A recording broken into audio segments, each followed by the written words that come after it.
Hey everyone, it's Nupsu. Today I'll show you how I modeled, printed, and painted this low-poly Marimekko inspired Pikachu. Let's get started. I'll start by modeling the low-poly Pikachu in Blender. I always start with a round cube, usually 2x2. I am trying to recreate the silhouette from the reference image using simple shapes, and adding some loop cuts to define more detailed parts.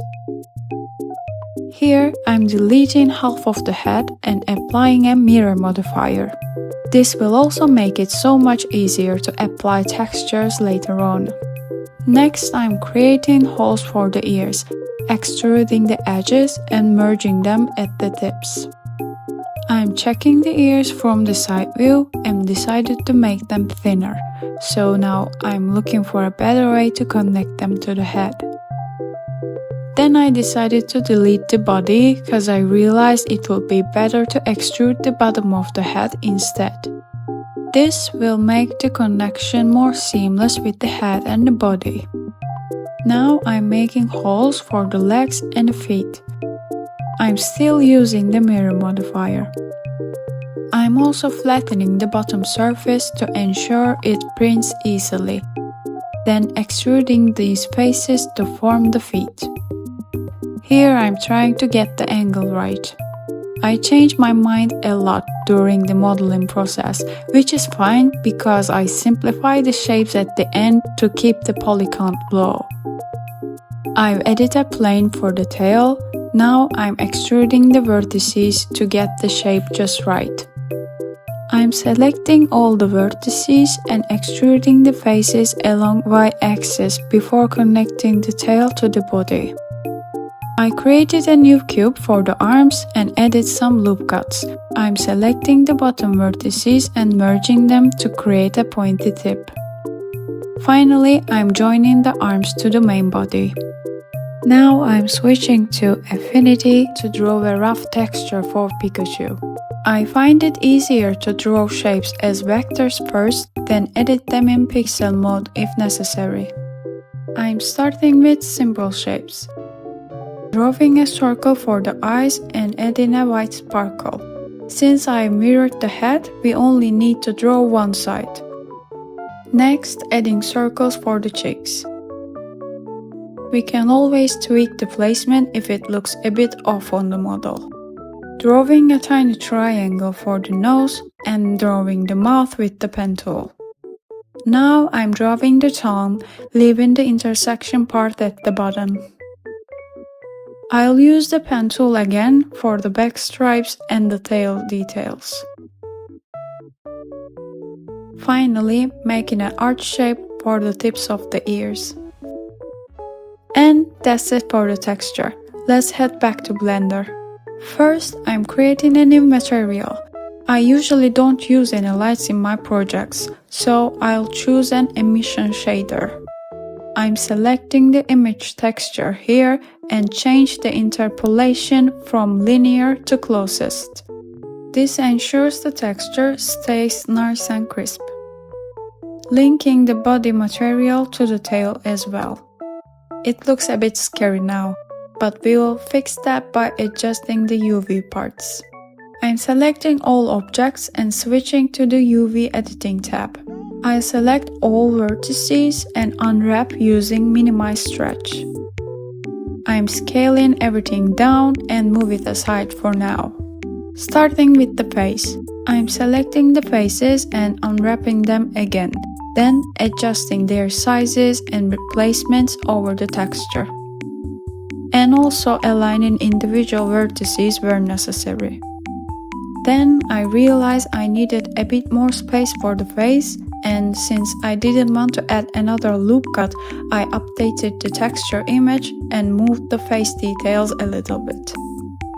Now I'm playing with the ears to find the best angle for the tips. I'm selecting those faces and moving them to this darker yellow square so they will look like shadows. Now I'm splitting the faces under the chin using the knife tool to create a triangular shape. Then moving those to the dark yellow square for a neck shadow. I'll use the same method for the back details, selecting, unwrapping, and repositioning them on the texture. I could have reused the same shapes since they're on a separate faces, but this works for now. For the tail, I'm deciding how to place the zigzag pattern. I decided to go with one triangle for each side. This could also be reused, but I made some parts darker to simulate shadows. I forgot to record this part, but I used the same pattern from the back for the feet and paws. Moving on to the blinking animation. I've added a closed eye and closed mouth to the same texture image. I'll be using the animal add-on, which lets you keyframe the position of UVs. I'm selecting the face parts I want to animate and hitting the insert key button to key their initial position.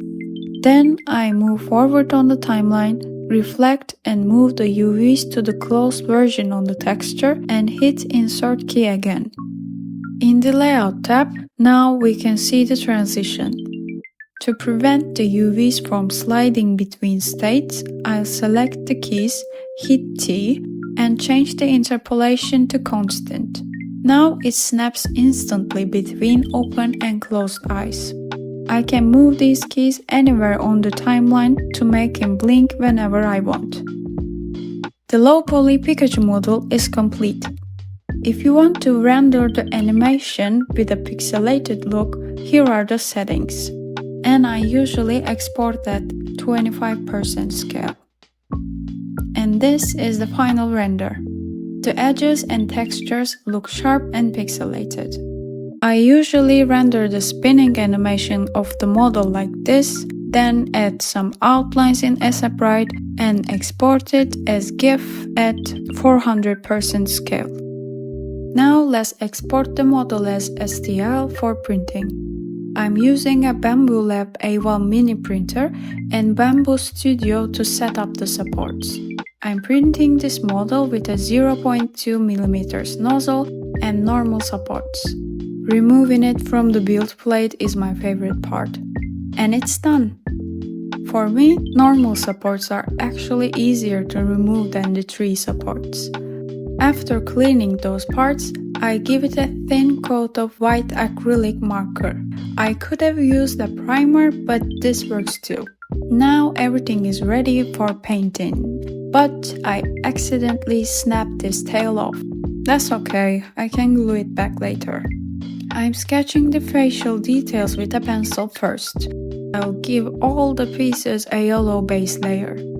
And then I realized it feels a little bit too plain. So I decided to draw iconic marimekko flowers all over him. I really like the Unikko pattern and I think it looks great with those color combo. Drawing the first flower was a bit scary. After the first one, I added a bunch more. Then the cheeks and the tip of the ears.